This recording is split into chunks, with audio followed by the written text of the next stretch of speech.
Amin. Amin. Puji Tuhan. Shalom Bapak Ibu Saudara-saudara. Haleluya. Luar biasa. Ya, RDS kemarin ke puncak ya. Pulang wajahnya semakin ceria saya lihat ya.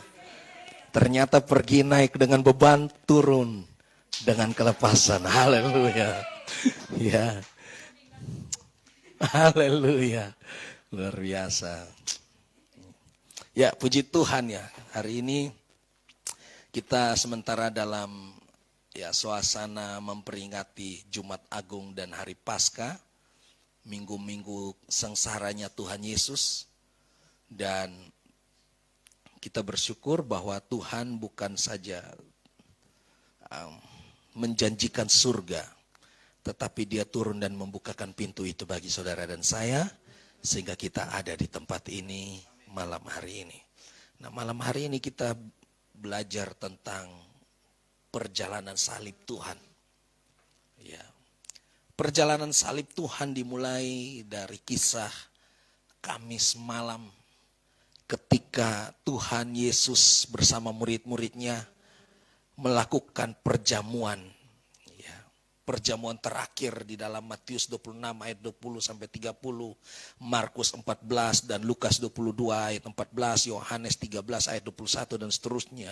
Setelah itu dilanjutkan lagi dengan di mana mereka semalaman berdoa di Taman Getsemani. Disitulah pertempuran terjadi antara kehendak kemanusiaan Yesus dan kehendak Bapa di surga.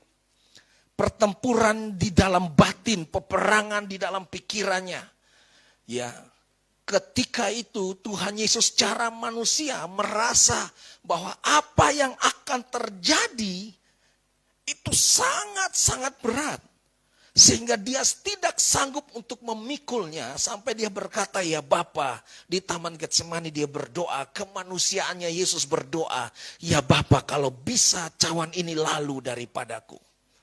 Saking beratnya pergumulan itu antara bisa terima atau enggak, menerima atau enggak. Yesus punya kesempatan untuk menolak. Yesus punya kesempatan memilih untuk berkata tidak terhadap kehendak Bapa. Dan pertempuran itu begitu luar biasa sampai Alkitab berkata bahwa pelunya itu seperti darah yang keluar. Kenapa? Waduh, peperangannya luar biasa. Memilih kehendak Tuhan atau memilih untuk tidak melakukannya. Itu peperangan yang luar biasa. Nah, dalam Filipi pasal yang kedua ayat 5 sampai 11. Filipi pasal yang kedua ayat 5 dan 11 itu dikatakan begini. Hendaklah kamu dalam hidupmu bersama menaruh pikiran dan perasaan yang terdapat juga dalam Kristus Yesus, yang walaupun dalam rupa Allah tidak menganggap kesetaraan dengan Allah itu sebagai milik yang harus dipertahankan, melainkan telah mengosongkan dirinya dan mengambil rupa seorang hamba dan menjadi sama dengan manusia, dan dalam keadaan sebagai manusia ia telah merendahkan dirinya dan taat sampai mati, bahkan sampai mati di kayu salib. Itulah sebabnya Allah sangat meninggikan dia dan mengaruniakan kepadanya nama di atas segala nama, supaya dalam nama Yesus bertekuk lutut segala yang ada di langit, yang ada di atas bumi, dan yang ada di bawah bumi. Dan segala lidah mengaku Yesus Kristus adalah Tuhan bagi kemuliaan Allah Bapa. Nah, pada saat Yesus ada di Taman Getsemani, kemanusiaannya bergumul. Bapak Ibu, boleh jangan berpikir bahwa ketika di Taman Getsemani itu adalah kealahannya yang berdoa, tetapi kemanusiaannya, sesuatu yang wajar di dalam batin diri Yesus untuk memilih melakukan atau tidak. Karena ini bukan perkara mudah, karena ini persoalan mati dan hidupnya. Ini persoalan penyiksaan dan penderitaan yang luar biasa yang tidak pernah terbayangkan oleh manusia sebelumnya. Penderitaan bukan sebagai orang yang biasa, tapi penderitaan sebagai orang yang terkutuk. Sementara dia bukan orang yang terkutuk. Sementara bukan orang yang terkutuk, tetapi harus menderita sebagai orang yang terkutuk. Ini penderitaan yang hebat, yang luar biasa. Sampai penderitaan itu membuat Yesus harus memilih antara ya dan tidak. Tetapi bersyukur bahwa Tuhan berkata begini, ketika malaikat menampakkan diri kepadanya dan memberikan kekuatan kepada Yesus. Lalu dia bilang begini, ya Bapa, jadilah kehendakmu. Lalu setelah itu Yudas pergi menjual Yesus. Ini ceritanya ya. Yudas pergi menjual Yesus, lalu dia kembali dengan pasukan Romawi. Lalu dia mencium Yesus dengan sebuah ciuman pengkhianatan. Lalu di saat itulah Yesus ditangkap dan mulai diikat. Lalu ditarik seperti domba, seperti hewan. Diarak kepada badan ya, musyawarah. Ya, Sanhedrin. Itu adalah kumpulan dari tua-tua Yahudi. Ya, itu adalah kumpulan dari imam-imam kepala. Dan kumpulan dari ahli-ahli Taurat. Ya, kalau sekarang kita punya teman-teman dari seberang. Punya yang namanya majelis. Ya, itu. Kalau dulu ada namanya majelis. Ya, saya nggak tahu namanya. Pokoknya seperti itulah. Posisinya sekarang seperti itu. Ya. Lalu mereka berusaha mencari cara untuk menyalahkan Yesus. Lalu mereka memperhadapkan Yesus ke Pilatus pada pagi-pagi buta. Ya mungkin sudah matahari terbit. Sekitar jam 6-an kita kira ya. Mereka bawa Yesus pagi-pagi menghadap Pilatus. Dan berkata bahwa orang ini mengatakan bahwa dia adalah raja. Dia menantang kaisar. Lalu Pilatus tidak mendapatkan kesalahan kepada orang ini. Lalu Pilatus membawa dia, ini kronologisnya, membawa dia untuk diperhadapkan kepada Herodes. Lalu di situ diadili oleh Herodes, ditanya oleh Herodes, diinterogasi oleh Herodes. Tapi Herodes tidak menemukan kesalahan kepada Yesus. Lalu disuruh bawa lagi kembali ke Pilatus sekitar jam 7 ya dalam Lukas pasal 23. Dibawalah kembali ke Pilatus. Ya, yang sering muncul di grup.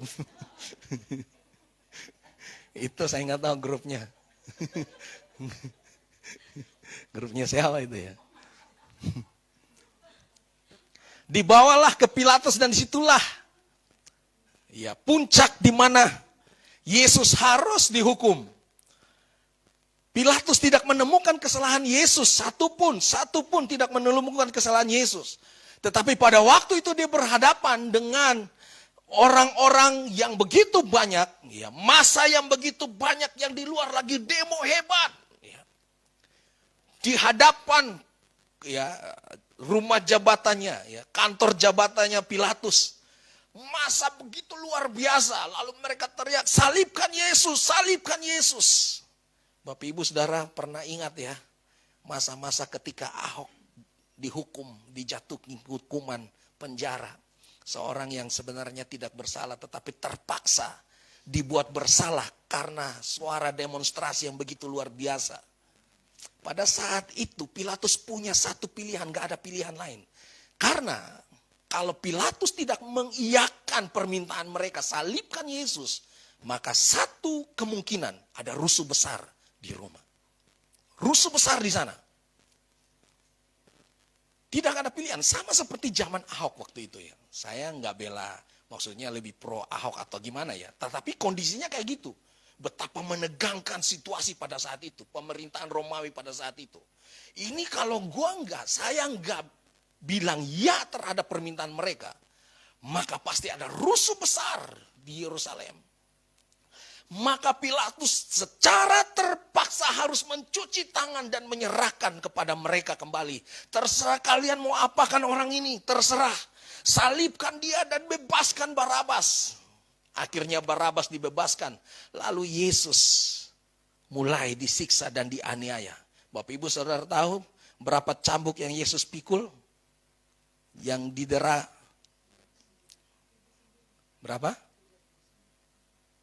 39? Coba yang di grup.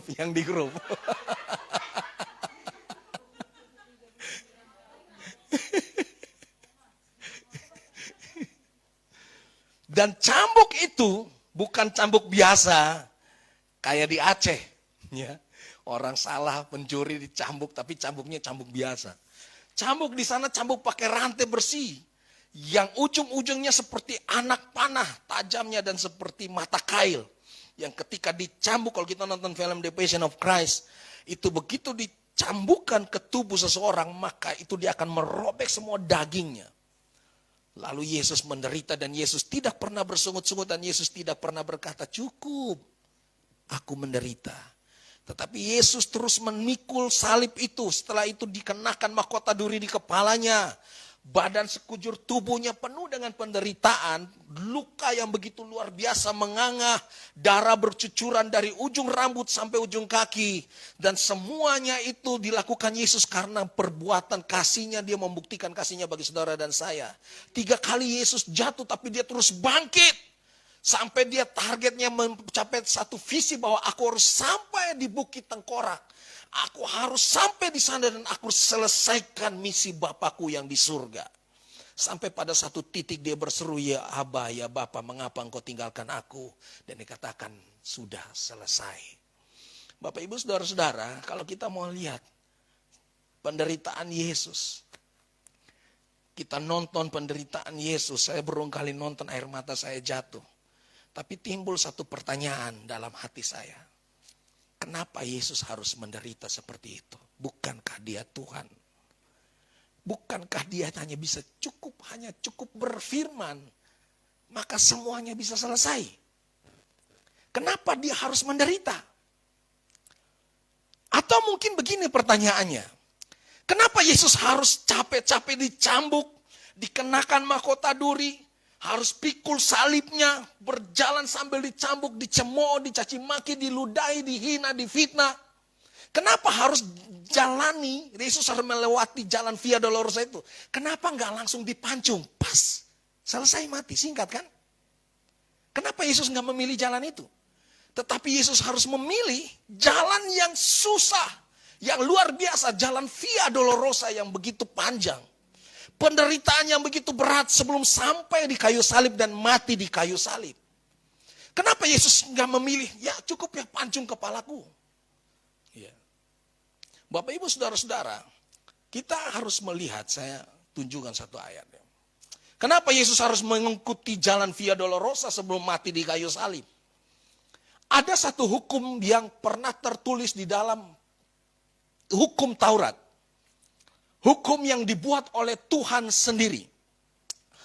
Hukum itu adalah hukum dosa dan hukum dosa. Ya. Bentar. Hukum itu adalah hukum tentang dosa dan pengampunan dosa. Dalam Roma 3 ayat 23 berkata begini. Karena semua orang telah berdosa dan telah kehilangan kemuliaan Allah. Roma 6 ayat 23, sebab upah dosa ialah maut. Ini hukum.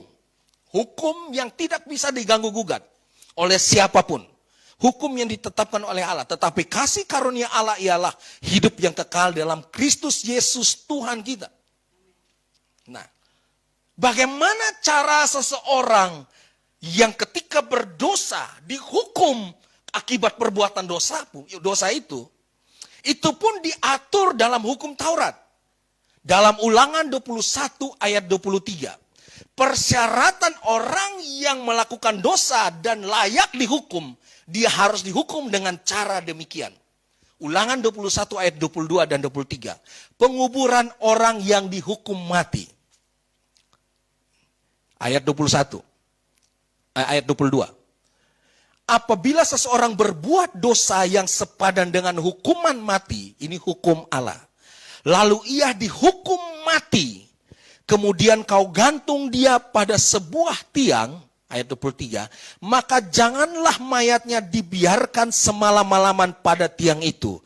Tetapi haruslah engkau mengubur dia pada hari itu juga. Sebab seorang yang digantung itu terkutuk oleh Allah. Janganlah engkau menajiskan tanah yang diberikan Tuhan Allahmu kepadamu menjadi milik pusakamu. Hukum yang diberikan kepada orang yang melakukan dosa. Yang pertama, hukuman mati. Dia gak bisa dihukum mati dengan cara yang biasa. Dengan cara dipancung, gak bisa. Hukumnya berbeda. Yaitu ialah bahwa orang yang dihukum mati karena perbuatan dosanya yang pertama. Dia harus digantung di kayu. Itu hukum yang ditetapkan dalam hukum Taurat. Dia harus digantung di kayu salib. Apa artinya? Kayu salib. Seorang yang tergantung di kayu salib menandakan bahwa dia ditolak oleh Allah dan ditolak oleh bumi. Itu tandanya. Dan hukum itu diatur, semua orang yang mati harus dihukum mati karena dosa. Semua harus digantung. Jadi kalau kita jalan-jalan ke Israel pada zaman dulu, kita lihat orang yang tergantung di kayu salib, itu mati bukan karena biasa-biasa. Ini orang terkutuk. Ini pasti dosanya bejatnya luar biasa. Sampai udah gak bisa ketolong dosanya. Sampai mati dengan cara demikian. Betapa hinanya, dan itu dibiarkan. Digantung dan dibiarkan mati sendiri di sana. Betapa hinanya. Itu satu. Yang kedua, bukan sekedar digantung. Galatia pasal 3 ayat 13, Yesus mati dengan cara digantung di kayu salib. Nah, sekarang Ibrani 9 ayat 22. Syarat yang kedua, buat penghukuman untuk orang berdosa. Bukan sekedar digantung di kayu salib, tapi syarat yang kedua. Ibrani 9 ayat 22 berkata begini, dan hampir segala sesuatu disucikan menurut hukum dengan darah. Hampir segala sesuatu disucikan menurut hukum dengan darah. Dan tanpa penumpahan darah tidak ada pengampunan. Jadi kenapa Yesus harus melewati jalan Via Dolorosa? Yang pertama, darahnya harus tertumpah. Darahnya harus tertumpah menandakan bahwa ini terkutuk. Kalau Yesus nggak melewati jalan Via Dolorosa, maka itu cacat secara hukum. Maka tidak ada pengampunan dosa sekalipun dia mati di kayu salib. Tidak ada pengampunan dosa karena untuk sebuah dosa harus bayar dengan darah. Makanya orang Yahudi zaman perjanjian lama ketika melakukan dosa mereka harus bawa domba. Mereka bawa burung untuk korbankan, darahnya harus dicurahkan. Sebagai korban pengampunan dosa. Maka Yesus pun kalau mau mati untuk mengampuni dosa manusia, syaratnya dia harus mencurahkan darahnya sendiri. Makanya Yesus menderita tapi dia tahan ketika dicambuk begitu luar biasa. Darahnya tercurah begitu luar biasa, dikenakan mahkota duri. Lambungnya ditikam, kaki dan tangannya dipaku, semua sekujur tubuhnya, semuanya darah. Menandakan bahwa Yesus melakukan hukum Taurat. Bapak Ibu Saudara-saudara, kenapa lakukan demikian? Saya mau kasih tahu Bapak Ibu Saudara-saudara. Sebelum kita diciptakan, kenapa Yesus sampai benar-benar pilih melakukan itu buat saudara dan saya? Sebelum kita diciptakan, dia punya satu makhluk. Ya, Tuhan punya satu makhluk yang luar biasa yang kita tahu. Yang begitu megah dan luar biasa, siapa namanya?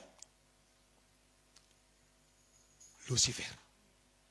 Ya, Ibu Happy tahu ya? Lucifer ya?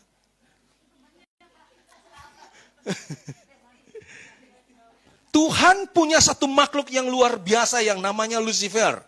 Ditempatkan di kerajaan surga begitu luar biasa megahnya. Hingga pada satu hari ketika dia melihat dirinya yang begitu luar biasa. Dan dia punya inisiatif.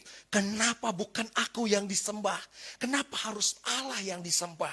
Aku punya segala sesuatu. Lalu dia mulai memberontak terhadap Tuhan. Dan pada saat itu dia dilemparkan dari surga.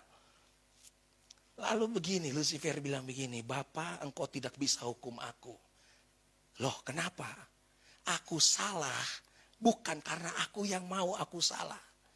Aku salah karena aku produk gagalmu. Kalau aku salah, kau yang salah. Ngerti ya?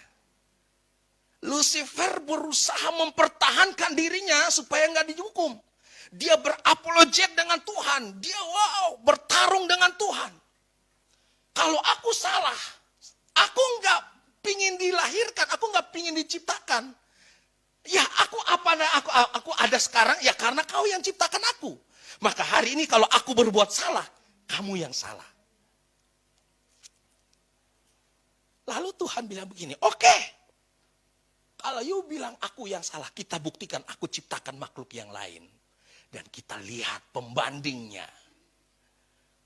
Kita lihat pembandingnya. Maka dalam Kejadian pasal 1 Tuhan bilang begini, baiklah kita menjadikan manusia yang serupa dan segambar dengan kita.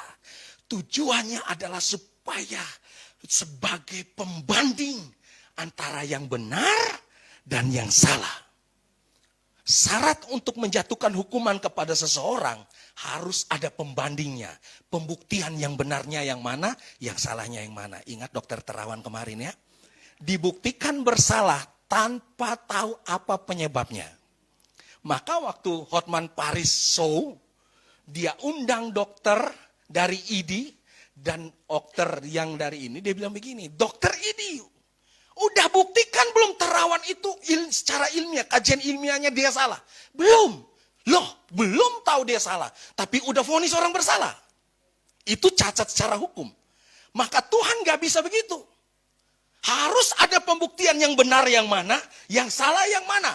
Maka Tuhan menciptakan manusia tujuan sebagai pembanding antara yang benar dan yang salah. Maka Tuhan bilang begini, kita ciptakan manusia yang serupa dan segambar dengan kita. Dan bukan hanya itu, dia ciptakan bukan hanya sekedar serupa dan segambar, tetapi dia ciptakan menjadi anaknya. Ini yang merupakan pembeda antara kita dengan Lucifer. Ketika dia tempatkan manusia di Taman Eden, lalu Lucifer datang kucuk, lalu mulai adukan tipu muslihat ya, buat tipu muslihat. Firman Tuhan diselewengkan sedikit-sedikit. Kalau kamu makan buah pengetahuan yang baik dan yang jahat ini, kamu gak bakalan mati, tetapi kamu akan jadi seperti Allah. Lalu si Hawa bilang, oh ya. Ya biasa, Hawa ya, bukan Adam ya. Biasa, responnya cepat ya. Responnya cepat, perasaannya kalau udah dimainin cepat, tanpa logika ya. Kalau Adam kan biasa logika dulu ya. Logika dulu, mikir baru ambil keputusan. Kalau ibu-ibu kan biasanya rasa dulu. Jadi kita lihat gitu, Hawa lihat buah itu, dia mulai perasaannya mulai main. Manis, kelihatan manis nih buah ya. Lalu mulai dicicipin buah itu. Lalu apa yang terjadi? Lalu mereka kedapatan telanjang. Ketika makan buah itu telanjang lalu dilempar keluar dari Taman Eden. Lalu iblis bilang begini, tuh kan benar kan apa gue bilang? You ciptakan aku gagal. You ciptakan manusia gagal. Apalagi Tuhan, engkau gak bisa hukum aku. Semuanya gagal. Dan mereka layak dihukum. Kalau Tuhan mau hukum aku, neraka itu diciptakan buat aku, dengar. Mereka pun sama harus dihukum. Sama seperti aku. Mereka harus dihukum seperti aku. Saudara tahu, ketika iblis bilang begitu, Tuhan cari cara. Tuhan cari cara untuk selamatkan saudara dan saya. Karena dengar, neraka itu diciptakan bukan untuk manusia. Anda dan saya diciptakan, di hatinya Tuhan ditempatkan untuk memuliakan Bapa di surga. Amin. Mari ganteng, naik. Habis olahraga ya? Iya. Tuhan gak mau kita binasa, dengar. Tuhan gak mau kita binasa. Kenapa? Karena neraka itu bukan untuk manusia. Semua bilang, neraka itu bukan untuk manusia. Neraka itu untuk Lucifer. Ya. Tetapi Lucifer berusaha supaya kalau Tuhan hukum dia, manusia juga dong. Kagak adil. Kalau aku dihukum, manusia enggak. Sebenarnya ketika Tuhan melihat manusia berdosa, zaman Nuh, Tuhan punya pilihan untuk musnahkan bumi, Bapak Ibu Saudara-saudara. Maka dia memilih untuk izinkan air bah untuk musnahkan semua manusia yang ada kecuali Nuh dan keluarganya. Tuhan punya pilihan ketika manusia semakin hari semakin jahat, Tuhan punya pilihan untuk musnahkan bumi. Dengar. Kita tahu, lihat dari sini kita mengerti hati Tuhan betapa luar biasa. Tuhan punya pilihan, jangan pikir Tuhan nggak punya opsi. Kita pikir secara logika. Tuhan itu maha pencipta. Lucifer dia ciptakan. Gagal Lucifer dia ciptakan manusia, saudara dan saya. untuk gantikan posisi Lucifer. Kita menyembah dia, kita memuliakan namanya. Dengar, ketika manusia gagal, Tuhan punya opsi lain untuk menciptakan makhluk yang lain. Bisa enggak? Bisa enggak? Terlalu sangat bisa. Dia Allah Maha Pencipta. Dia bisa musnahkan bumi dan dia buat izinkan bumi ini berbenturan dengan planet yang lain. Galaksi ini berbenturan dengan galaksi yang lain dan hancur semuanya. Lalu diciptakan galaksi-galaksi yang lain dan planet yang lain. Dan dia ciptakan makhluk yang lain. Ditempatkan saya sebagai pengganti saudara dan saya. Tuhan punya pilihan yang lain. Tuhan punya opsi yang lain dan terlalu gampang buat Tuhan. Tetapi dengar, gak segampang itu bagi Tuhan. Kenapa? Karena Alkitab berkata bahwa dia terlanjur menciptakan saudara dan saya. Bukan hanya sekedar makhluk penghuni surga. Tapi dia ciptakan saudara dan saya sebagai anaknya satu-satunya buat dia. Buat hatinya. Inilah yang membuat Tuhan gak bisa melupakan saudara dan saya. Dengar. Mari kita buka Yeremia.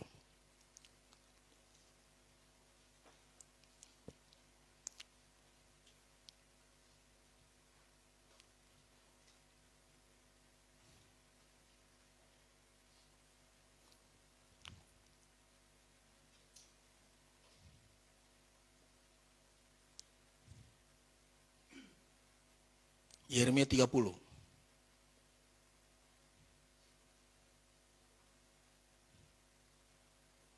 Bentar, sabar ya.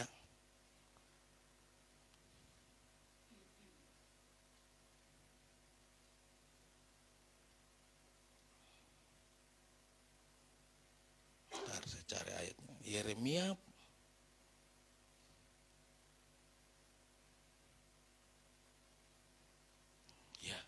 Yeremia 31 ayat yang ketiga. Yeremia 31 ayat yang ketiga, dengar. Mari kita baca sama-sama. 1, 2, 3. Dari jauh Tuhan menampakkan dirinya kepadanya. Aku mengasihi engkau dengan kasih yang kekal. Sebab itu aku apa? Melanjutkan kasih setiaku kepadamu. Dengar, ini hati Tuhan. Kenapa Tuhan gak pilih opsi kedua, hancurkan manusia, hancurkan planet ini, dan Tuhan ciptakan makhluk yang lain, planet yang lain, galaksi yang lain. Tuhan punya kesempatan dan Tuhan sanggup melakukan itu. Tetapi kenapa Tuhan memilih mempertahankan manusia ketika manusia harus binasa? Dia gak memilih untuk memusnahkan, tetapi dia cari cara untuk selamatkan kita. Kenapa? Karena hati Tuhan berkata, aku terlanjur mengasihi mereka dengan kasihku yang kekal. Dan aku melanjutkan kasih setiaku kepada seberapa bejat pun engkau. Jujur hatiku berkata, aku gak bisa melupakannya. Aku gak bisa melupakan, aku gak bisa memungkiri hatiku. Betapa aku mengasihi manusia. Dia mengasihi saudara dan saya. Maka dia memilih di dalam Yohanes pasal yang ketiga ayatnya yang keberapa? 16. Karena begitu besar kasih Allah akan dunia ini sehingga apa? Dia mengaruniakan anaknya yang tunggal. Supaya setiap orang yang percaya kepadanya tidak binasa melainkan beroleh hidup yang kekal. Dengar. Tuhan bisa saja bilang, oke Lucifer terserah lu mau mati kayak terserah. Masuk neraka, bawa tuh manusia semuanya terserah.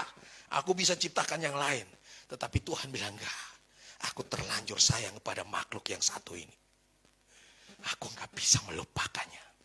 Maka Tuhan cari cara, gimana caranya? Gimana caranya? Supaya aku tidak melanggar hukumku, tetapi manusia tetap diselamatkan. Bagaimana cara Tuhan gak melanggar hukumnya yang telah ditetapkan? Hukum dosa tadi, hukum maut tadi, tetapi manusia harus diselamatkan. Caranya cuma satu, yaitu dia yang datang sendiri untuk menanggung hukuman itu. Alkitab berkata bahwa hukum itu harus ditegakkan. Keadilan Allah adalah melakukan hukumnya. Keadilan Allah adalah melakukan hukumnya. Dengan cara apa? Dia sendiri datang untuk menggenapi hukum Taurat itu. Dalam Matius 5 ayat 17 dan 18 berkata, jangan kamu menyangka bahwa aku datang untuk meniadakan hukum Taurat atau kitab para nabi. Aku datang bukan untuk meniadakannya, melainkan untuk menggenapinya. Karena aku berkata kepadamu, sesungguhnya selama belum lenyap langit dan bumi ini, satu iota atau satu titik pun tidak akan ditiadakan dari hukum Taurat sebelum semuanya terjadi. Dia datang untuk menggenapi hukum Taurat, di mana hukum dosa itu harus tetap dijalankan. Tetapi dia sendiri yang datang sebagai manusia. Dia ambil rupa seorang manusia. Dia jadi seperti hamba. Bahkan dia rela untuk mengosongkan dirinya, menanggalkan kealahannya. Lalu dia mati sebagai manusia. Tujuannya apa? Supaya benar-benar di mana kutuk-kutuk manusia, kutuk hukum dosa itu digenapi di dalam tubuh Yesus. Supaya kita diselamatkan. Beberapa minggu yang lalu saya bicara dengan mertua saya. Lagi duduk-duduk di sofa, saya bilang, Mama yakin gak mati masuk surga? Dia bilang, ya terserah aja deh. Maklum dia punya mindset masih agama Tionghoa. Semua agama sama. Lalu saya bilang begini, Mama yakin gak mati masuk surga? Mama harus percaya Yesus. Terus istri saya tanya begini, menurut kamu orang yang di luar Tuhan itu masuk surga enggak? Saya bilang begini, masuk. Loh, kok masuk? Iya. Tetapi mereka masuk harus lewat jalan yang namanya jalan Siratal Mustaqim. Sehelai rambut yang dibelah menjadi 7, lalu kita jalan di atasnya. Bapak ibu saudara-saudara pernah jalan di atas seuntai tali? Hanya akrobatik yang bisa. Itu pun harus latihan berpuluh-puluh kali. Gagal pasti jatuh. Susah. Nah ini kalau jalan di atas seuntai tali, bisa nggak manusia jalan di atas sehelai rambut? Gak bisa. Diginiin aja cabut putus, betul? Apalagi rambut yang ketombean. Rambut yang gak pernah ada vitamin E-nya. Sekarang vitamin rambut mahal ya ibu-ibu ya. Itu mudah rontok. Betul? Apalagi jalan di atas rambut yang terbelah menjadi 7 bagian dan suruh kita jalan di atasnya. Kira-kira bisa nggak? Ibu Ika bisa nggak? Nggak bisa. Itu alias masuk surga mustahil. Amin. Mustahil bisa masuk surga. Tetapi orang Kristen syaratnya cuma satu. Barang siapa yang percaya kepadanya tidak melainkan beroleh hidup yang kok segampang itu? Iya, karena yang susah udah dilakukan oleh Tuhan Yesus di kayu salib. Haleluya. Hanya percaya dan lakukan imanmu. Lakukan imanmu. Orang Kristen cuman percaya. Ini hebatnya kekristenan. Yang bagi dunia ini mustahil. Dunia bilang mana mungkin orang Kristen tuh percaya nyanyi-nyanyi hura-hura masuk surga. Saya bilang yes. Syaratnya cuman percaya karena Yesus sudah menanggungnya di kayu salib buat kita semua. Orang lain berusaha cari jalan dengan melakukan amal. Orang lain berusaha melakukan amal kebaikan supaya bisa ada jalan masuk surga. Pertanyaan saya, seberapa hebatkah amal kebaikan kita? Alkitab berkata kebaikan kita itu seperti apa? Kain kotor. Kalau mau ditimbang-timbang, jujur lebih banyak mana?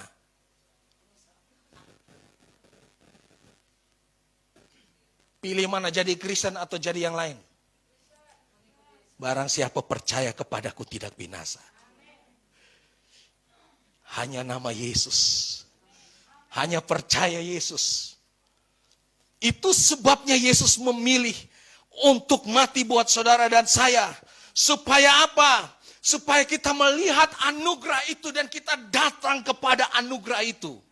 Dia menyediakan seperti sebuah tiket buat saudara dan saya. Siapa yang masuk surga, ini tiketnya ada di tanganku. Syaratnya cuma datang dan akui aku sebagai Tuhan dan Juru Selamatmu secara pribadi. Terima aku sebagai Tuhan dan Juru Selamatmu secara pribadi. Itu syaratnya. Ambil ini tiketnya. Dan katakan, ya Tuhan, ku percaya. Aku percaya. Amin. Percaya Yesus. Maka tidak ada yang mustahil. Bagi dunia, Yesus sebuah batu sandungan. Bagi orang percaya, Dialah kebenaran buat kita semua. Dialah jalan buat kita semua.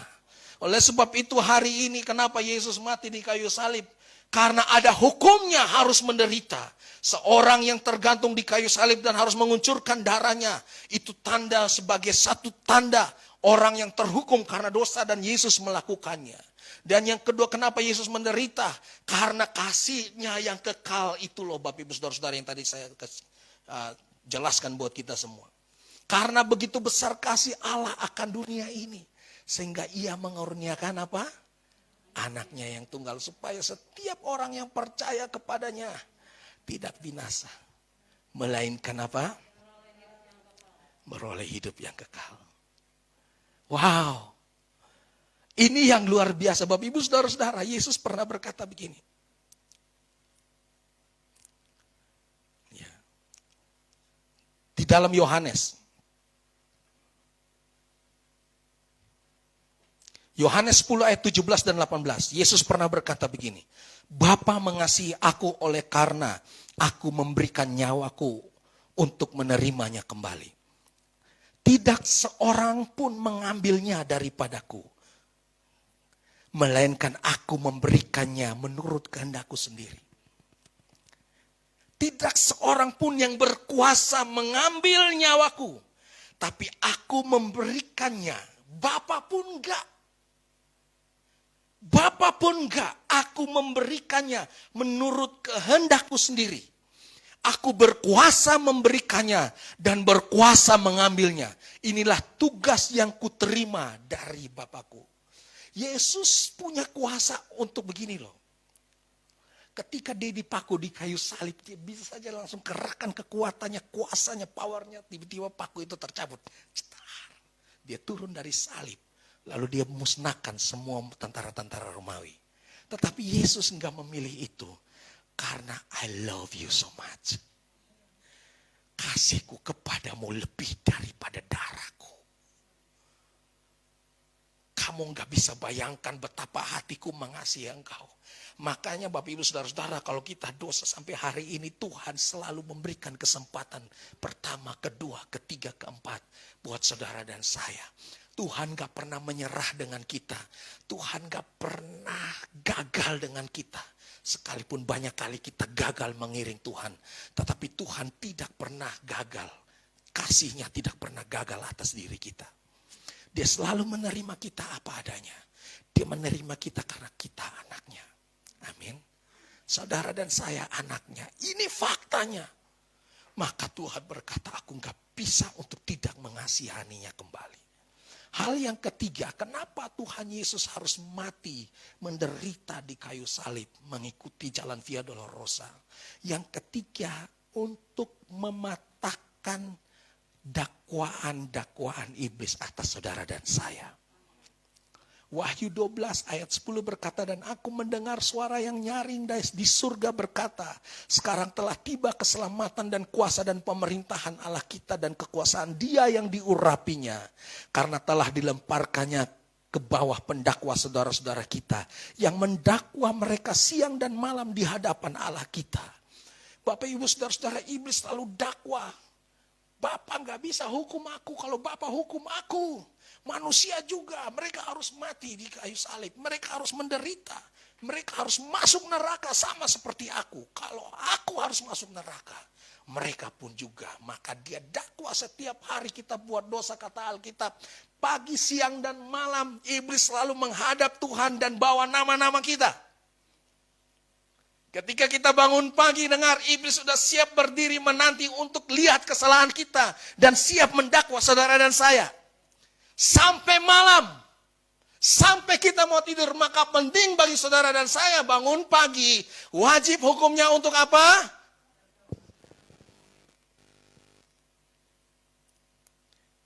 Minta pimpinan tangan Tuhan, penyertaan Tuhan dalam hidup kita. Malam sebelum tidur harus wajib apa? Hukumnya haram sebelum mesbah doa. Anak-anak saya selalu saya bilang, baca Alkitab. Masing-masing udah mandiri, baca Alkitab sendiri.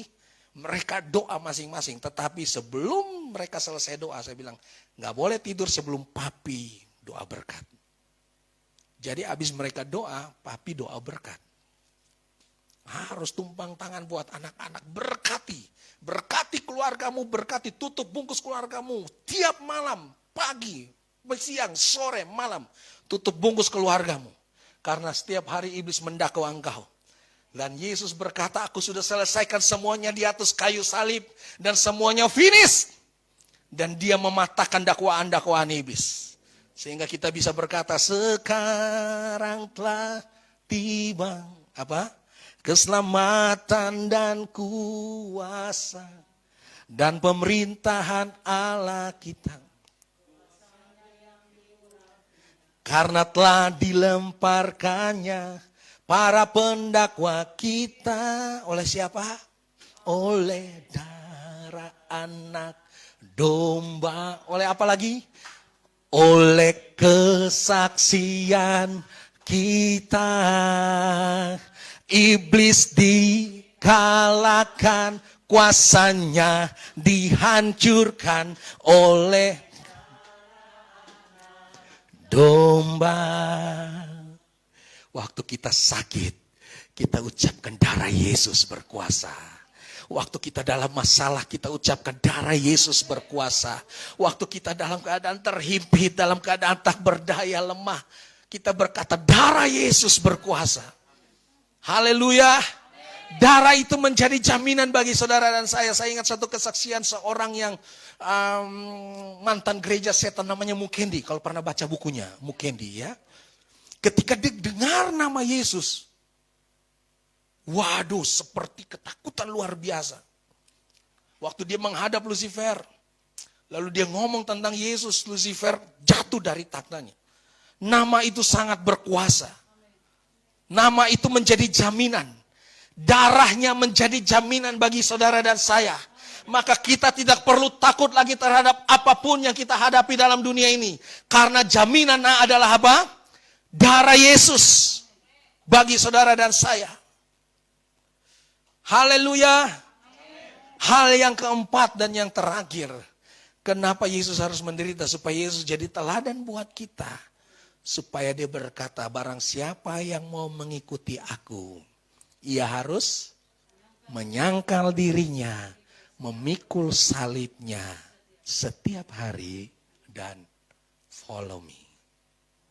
Lukas 9 ayat 23 dan 24. Kalau kita mau ikut Yesus, bukan sekedar berteriak darah Yesus, darah Yesus. Dengar, anak-anak Sekewa pun pernah lakukan hal yang sama ketika usir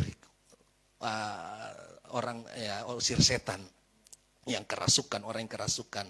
Lalu apa yang dilakukan oleh iblis, setan itu? Yesus aku kenal, Paulus aku kenal, tapi engkau siapakah engkau? Berani-beraninya pakai nama Yesus. You siapa? Hidup you gimana? Ya. Maka Tuhan bilang kalau kita mau hidup mengikuti Yesus harus menyangkal dirinya Senin Kamis setiap hari. Ego kita, kesombongan kita, keangkuhan kita, keegoisan kita, hawa nafsu dosa kita, kesempatan-kesempatan untuk memilih yang salah. Kita tetap memilih melakukan yang benar sekalipun rugi. Itu menyangkal diri. Kita menepati janji kita sekalipun rugi. Itu menyangkal diri. Kita melepaskan hak kita kepada orang yang gak layak menerimanya. Itu menyangkal diri. Kita melepaskan pengampunan buat orang yang memfitnah kita. Itu menyangkal diri. Kita memberkati orang yang buat jahat dengan kita. Itu menyangkal diri. Itu yang namanya sangkal diri.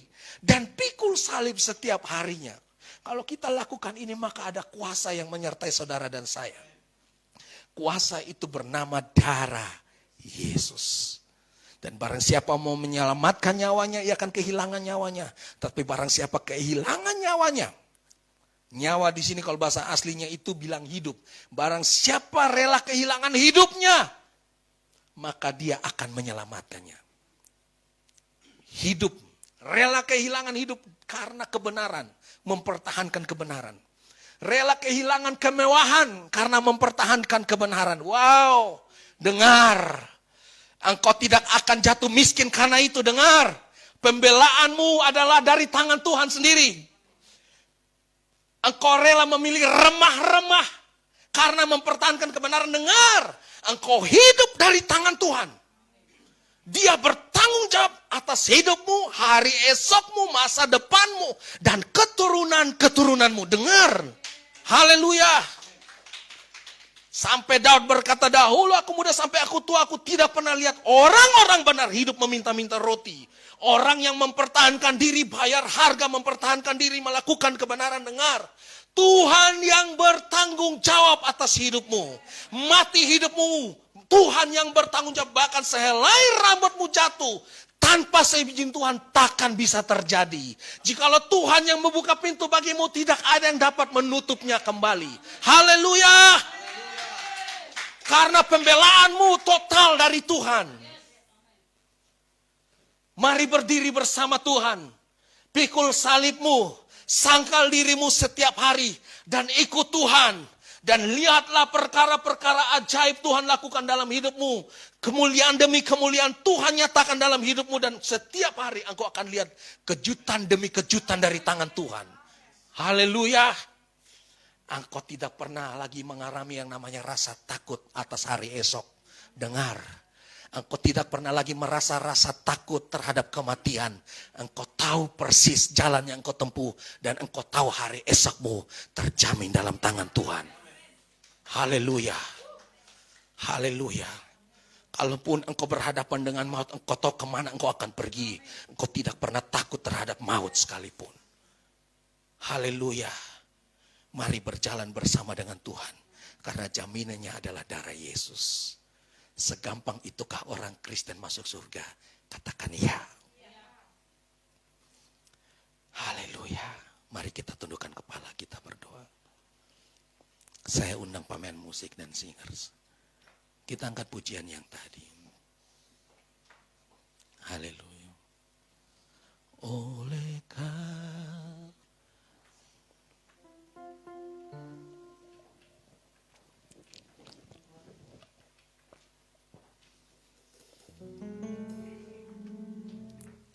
Haleluya. Bapak Ibu Saudara-saudara, beruntungkah engkau jadi Kristen hari ini? Beruntungkah engkau jadi pengikut Yesus hari ini? Kita mengucap syukur bukan karena kita yang pilih jadi Kristen, tetapi Tuhan yang pilih kita jadi pengikut-pengikutnya. Dari miliaran orang yang ada di muka bumi ini, kita termasuk orang-orang yang dipanggil dan dipilih oleh Tuhan. Bukan karena kemauan kita, tapi kemauan Bapa di surga buat saudara dan saya. Hari ini kita ada bagaimana kita ada. Dalam keadaan apapun, dengar. Engkau pilihannya Tuhan. Dan Tuhan tidak pernah salah memilih engkau. Karena Tuhan punya rencana yang besar bagi hidup saudara dan saya. Katakan, oleh karena kuasa salib. Oleh karena salibmu, seluruh hidupku milikmu Tuhan. Darahmu